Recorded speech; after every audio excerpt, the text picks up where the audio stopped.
মিরিক থেকে দার্জিলিং যাওয়ার পথে গুফাপাতাল ভিলেজের কাছে লুকিয়ে আছে এক অসাধারণ শান্তির ঠিকানা, রুদ্রাস ইকোহার্ট। শিলিগুড়ি থেকে আসার জন্য ডিরেক্ট শেয়ার ক্যাব খুব সহজেই পাওয়া যায়, তাই যাত্রাটাও ঝামেলাহীন। সব থেকে ইন্টারেস্টিং বিষয় হলো মিরিক থেকে দার্জিলিংয়ের রুটে এই প্রথম ইগলু স্টে ফ্যাসিলিটি, যা এই জায়গাটাকে একদম ইউনিক করে তুলেছে। এখানে থাকার জন্য খরচ অবিশ্বাস্য রকমের রিজনেবল, পার পার্সন মাত্র 1250 টাকা। আর এই টাকার মধ্যেই লাঞ্চ থেকে শুরু করে পরের দিনের ব্রেকফাস্ট পর্যন্ত সবকিছু ইনক্লুডেড।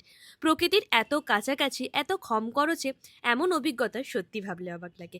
এখানে সকাল শুরু হয় এক কাপ গরম চা হাতে নিয়ে, রুম থেকেই পাহাড়ের মনোরম দৃশ্য দেখতে দেখতে। চারিপাশ শুধু সবুজ, নীরবতা, ঠান্ডা হাওয়া, যেন মনের সমস্ত ক্লান্তি ধুয়ে যায়। আর যারা আমার মতন ফটো তুলতে ভালোবাসো, তাদের জন্য এই জায়গাটা একদম পারফেক্ট। প্রতিটি কোণ যেন ক্যামেরায় বন্দি করার মতন। মেঘ, পাহাড়, আলো আর শান্তির মিশেল। মাইন্ড রিল্যাক্সেশন, নেচার থেরাপি আর অফবিট স্টে, সবকিছু একসাথে পেতে চাইলে দেরি না করে একবার ঘুরে আসতেই পারো এই জায়গাটাতে। বাকি ডিটেলস রয়েছে ক্যাপশনে।